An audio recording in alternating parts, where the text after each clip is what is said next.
السلام عليكم. اليوم غنتحدثوا على واحد القصة ديال اتاي، كيفاش اتاي كان حرام واليوم صبح حلال. في عهد مولاي اسماعيل كان عنده واحد الولد سميتو مولاي اليزيد. مولاي اليزيد كان عنده واحد الصديق ديالو سكيري ومكناس، كان معروف من شحال هادي بالعنب وبالتعتار العنب وبالخمر.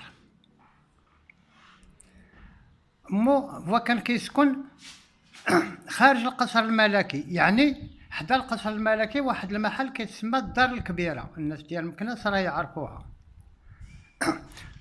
الوالده ديالو خافت واحد النهار مولاي اسماعيل عيط على مولاي اليزيد ويشم فيه الريحه ديال الشراب وما يعطيهش الملك، وغادي يولي الملك لوحدين اخرين وولدها غادي يضيع.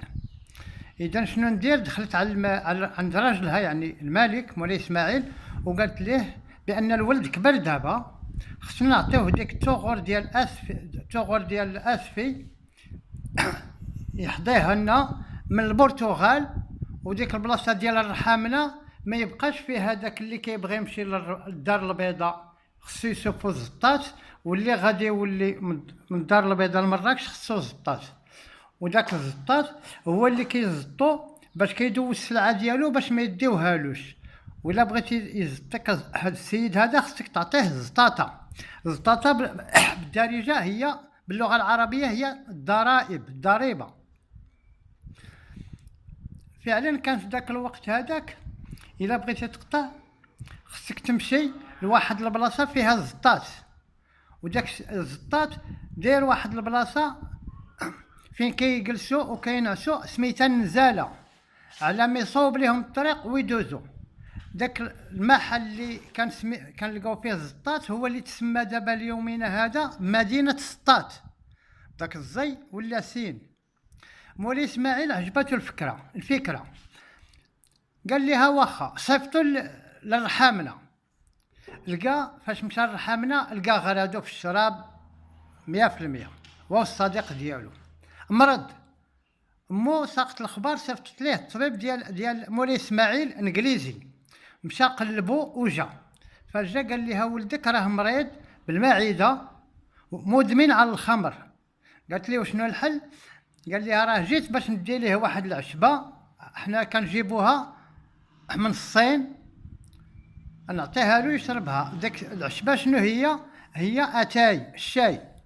ديك الساعه كانت الانجليز مستعمره السند والهند والصين. السند هي اللي ولات اليوم الباكستان، والهند والصين بقات بسميتها، غير الصين كنقولها الشينوا لاشين.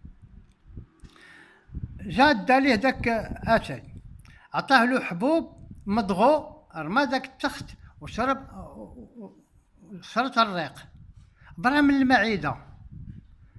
صوب ليه السكر واتاي والماء عطاه شرب، داك الحلاوه ديال اتاي نساتو في الشراب ما بقاش كيشرب.